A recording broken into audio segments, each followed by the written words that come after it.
पहले कहां जाता था?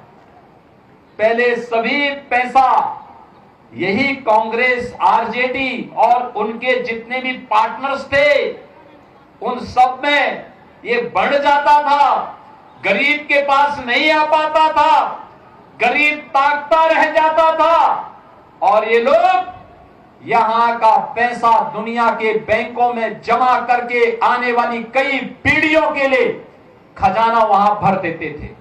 लेकिन अब मोदी जी ने कहा कि भ्रष्टाचार नहीं चलेगा, माफिया राज नहीं चलेगा और जो भी भ्रष्टाचार फैलाएगा, गरीब के हक पर डकैती डालेगा, उसकी जगह जेल में होगी, जेल में।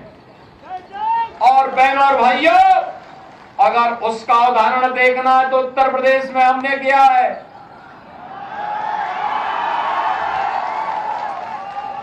सिद्धार्थनाथ सिंह जी हमारे विधायक हैं, मंत्री रहे हैं हमारे साथ में उत्तर प्रदेश में।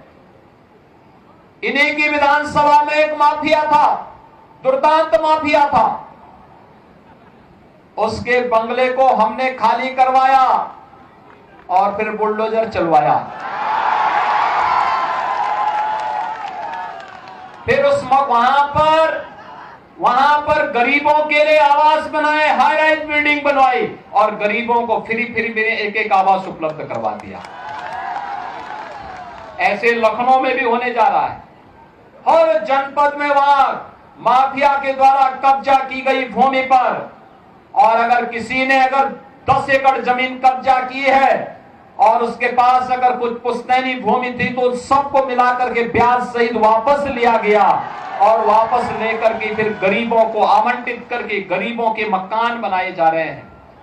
बहनों और भाइयों, माफिया के खिलाफ, गुंडागिर्दी के खिलाफ, देशद्रोही तत्वों के खिलाफ, अराजकता फैलाने वाले तत्वों के खिलाफ अगर कोई लड़ पाएगा तो डबल इंजन की एनडीए सरकार ही लड़ पाएगी, एनडीए का कार्यकर्ता ही लड़ पाएगा।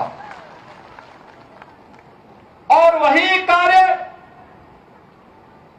आज एनडीए की सरकार बिहार के विकास के साथ कर रही है। हर क्षेत्र में विकास के नए प्रतिमान बिहार के अंदर बन रहे हैं।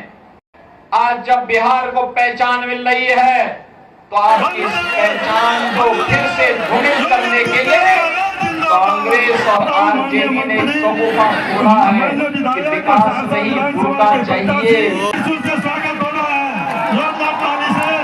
उसको विकास नहीं चाहिए, उनको तो भूलना चाहिए, जिससे फर्जी वोट डाल करके यहाँ के गरीबों और दलितों के हकों पर डकैती फिर से डाल सके। बहनों भैया, ये बिहार के चुनाव में ये विकास की बात नहीं कर रहे हैं, इनको विकास नहीं चाहिए, यहाँ का पैसा दुनिया के बैंकों में जमा करके आने वाली कई पीढ़ियों के लिए चेहरा नहीं दिखवाएंगे। लेकिन अब मोदी जी तीर्थ यात्रा में विदेश जाएंगे,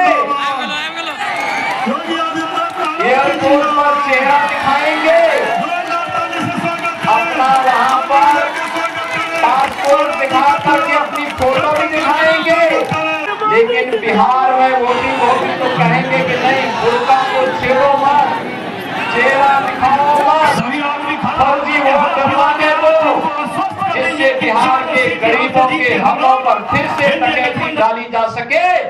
कांग्रेस और आरजेडी आज ये साजिश कर रही है, लेकिन इनकी साजिश सफल नहीं होने पाएगी। अब इनकी साजिश को सफल नहीं होने देना है और इसीलिए हम आपके पास आए हैं कहने के लिए।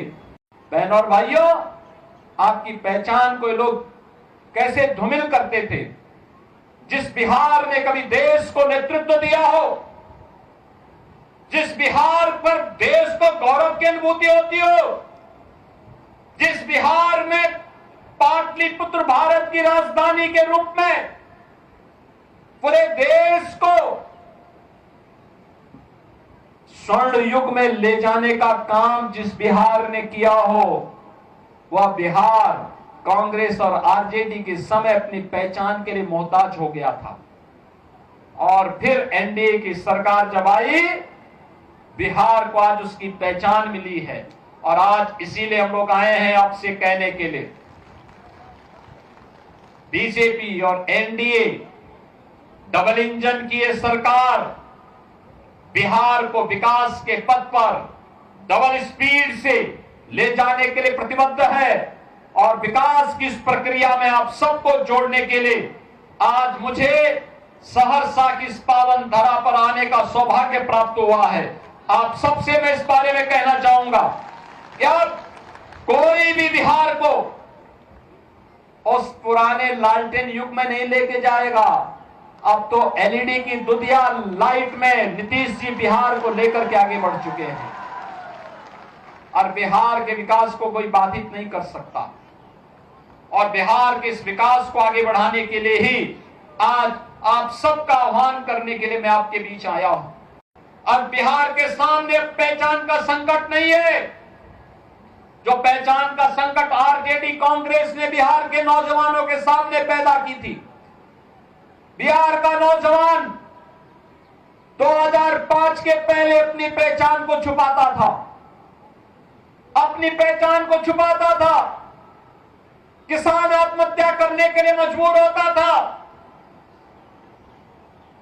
पलायन होता था, उपचार की सुविधा नहीं थी, सड़कें नहीं थी। आरजेडी के समय में तो कहा जाता था कि सड़क बनाओगे तो फिर कच्ची शराब कैसे बना पाओगे, यही तो बोलते थे आरजेडी के लोग।